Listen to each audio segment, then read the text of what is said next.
किसान भाइयों, आप सभी का स्वागत है। रिंग पिट विधि से गन्ना कैसे बोएं, हम विस्तार से आज यहाँ बताएंगे। हमारे कृषक नीटू राजपूत जी का यह एक अच्छा प्रयोग है। यहाँ जो लाइन से लाइन की दूरी रखी गई है वो 6 फीट है, और पिट से जो पिट की दूरी है यानी गड्ढे से गड्ढे की दूरी है 4 फीट है। और इसमें ये ध्यान रखा गया है कि 1 एकड़ में इस तरीके से 1873 गड्ढे बन जाएंगे। पिट की जो गहराई है वह 25 से 30 सेंटीमीटर है, चौड़ाई 75 सेंटीमीटर रखी गई है। और जो दूरी हमने दिखाई है आयताकार पिट है, इसलिए सेंटर से यानी जो गड्ढा है उसके बीच से बीच की दूरी है। इसमें हम सफसली खेती कर सकते हैं।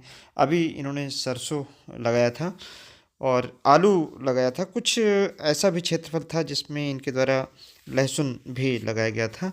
आगे जो योजना है उसमें यह है कि प्याज की खेती यानी आलू और सरसों के बाद इसमें प्याज लगाएंगे, यानी 2 बार इसमें सह-फसली खेती रिंग पिट के गन्ने में लेंगे। रिंग पिट जैसा कि अभी मैंने पहले आपको दिखाया आयताकार इन्होंने पिट बनाए हैं, पिछले साल गोलाकार बनाए थे। किसान भाइयों, इससे ये फ़ायदा है कि जब हम पिट की लागत को कम करना चाहते हैं तो पहले खेत को समतल कर लें, और फिर जो दूरी हमने बताई कि लाइन से लाइन की दूरी 6 फीट और पिट से पिट की दूरी एक लाइन में 4 फीट, इस प्रकार 1873 गड्ढे बनेंगे। एक ट्रेंच बना दें, बिल्कुल सीधी ट्रेंच बनाएं, और ट्रेंच बना करके लंबवत ही गड्ढे बना लें, यानी थोड़ी सी चौड़ाई बढ़ाकर ट्रेंच हमारी करीब 20 सेंटीमीटर गहरी बन जाए, और 20 सेंटीमीटर के बाद हम 10 से 15 सेंटीमीटर गहरा ट्रेंच जहाँ पर हमने बनाया है वहीं पर पिट यानी गड्ढा बना लें। अब बात आती है गन्ने की बुआई हम कैसे करें। एक पिट में 9 बड बोए गए थे सितंबर अक्टूबर के महीने में, लेकिन अगर फरवरी के महीने में किसान भाई लगा रहे हैं तो मेरी ये सलाह है कि करीब 17 बड, सिंगल बड के एक आँख के 17 बड लगाएं। या आपके पास अगर गन्ने की पौध उपलब्ध है या गन्ने की पौधा आप तैयार कर सकते हैं तो ज़्यादा से ज़्यादा 9 पौधे पर्याप्त हैं इतनी ज़्यादा टिलरिंग लेने के लिए। और एक गड्ढे से आप 40 पौधे लेने का एक टारगेट रखें। 40 से ज़्यादा पौधे लेने की आवश्यकता नहीं है, अन्यथा की स्थिति में ओवर क्राउडिंग हो जाती है। यहाँ पर देखिए लगभग 35, 40, 30, किसी में 45 भी हो सकते हैं। अगर आपको लगता है कि स्वस्थ गन्ने हैं तो आप 45-50 भी ले सकते हैं। एक गड्ढे में अगर 40 गन्ने हो जाते हैं और एक गन्ने का वज़न 2 किलोग्राम के आसपास होता है, यानी 80 किलो तक भी अगर आपका वज़न हो जाए तब आपको 1 एकड़ में जो उपज है वो 1200 कुंटल प्रति एकड़ तक मिल सकती है, 1200 के ऊपर भी मिल सकती है।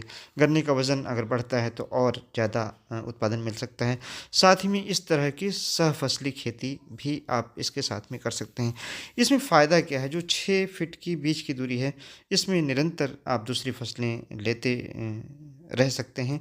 यहाँ पर हमने आपको दिखाया है हर स्टेज में जो हमारी रिंग पिट की गन्ने की खेती जो नीटू भाई ने की है उसको यहाँ दिखाने की कोशिश की गई है। आप देख सकते हैं कि काफ़ी बेहतर गन्ने। बात आती है जब हम गड्ढे में गन्ने के टुकड़े डालें उसके बाद उसके ऊपर मिट्टी कितनी डालें। किसान भाइयों, उसके ऊपर मिट्टी केवल 1 अंगुल 2 अंगुल से ज़्यादा मिट्टी न डालें। और अगर नमी आपको लगता है कम है तो सिंचाई कर दें। अभी चूँकि इस बार बारिश हुई है, नमी कम नहीं है, लेकिन अगर आपको कभी भी किसी भी स्टेज में ऐसा लगता है कि आपके खेत में नमी की कमी हो रही है, क्योंकि सिंगल बड से जब बोते हैं तो नमी की कमी बिल्कुल नहीं होनी चाहिए, और तत्काल आप पानी हल्का लगा सकते हैं। जो हमने ट्रेंच बनाई है उसी ट्रेंच से हल्का पानी लगाया जा सकता है। किसान भाइयों, बेहतर है कि पिट पहले आप बना लें 10 दिन पहले, बोने से पहले, और उसमें जो गोबर की सड़ी खाद है उसको डाल लें। जो ट्राइकोडर्मा है उसको अभी आप प्रयोग कर सकते हैं। और साथ ही में किसान भाइयों, जो 1 एकड़ में आपको डोज लगती है 4 bag single super phosphate, 1 bag urea और इस तरीके से 1 बैग पोटास, इस को आप मिश्रण बना लें और बराबर बराबर हिस्से में हर पिट में इसको आप डाल दें, प्रयोग कर दें, जिससे आपका जो गन्ने का जमाव है वह बेहतर होगा। रिंग पिट विधि में जैसा कि आप जानते हैं, जब भी गन्ना बोएँ बिल्कुल स्वस्थ गन्ना होना चाहिए। जब तक स्वस्थ गन्ना नहीं बोएँगे तब तक आपका बेहतर उत्पादन नहीं हो सकता है। हम आगे भी इसके बारे में और बेहतर जानकारी आपको देंगे। धन्यवाद।